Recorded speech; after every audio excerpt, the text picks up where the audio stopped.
இன்றைக்கி நம்ம எம்மியான dummy filling starter recipe தான் செய்ய போகிறோம். அதுக்கு ஒரு கடாயில் ஒரு ஸ்பூன் எண்ணெய் ஊற்றிக்கிறேன். அரை ஸ்பூன் இஞ்சி பூண்டு பேஸ்ட் ஆட் பண்ணி நல்லா வதக்கிக்கோங்க. அது கூடவே கொஞ்சோண்டு வெஜ்ஜிஸ் ஆட் பண்ணிக்கலாம்.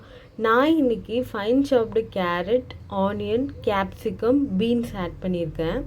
அது கூடவே அரை ஸ்பூன் சால்ட் ஆட் பண்ணிக்கோங்க. தேவையான அளவு கொஞ்சோண்டு தண்ணி ஆட் பண்ணிவிட்டு நல்லா கொதிக்க வச்சுக்கலாம்.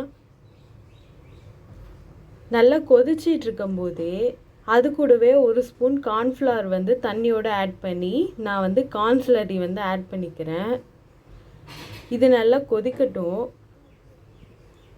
கொதிச்சு முடித்ததுக்கப்புறம் லாஸ்ட்டாக ஒரு ஸ்பூன் பெப்பர் பவுடர் ஆட் பண்ணி ஆஃப் பண்ணிக்கோங்க.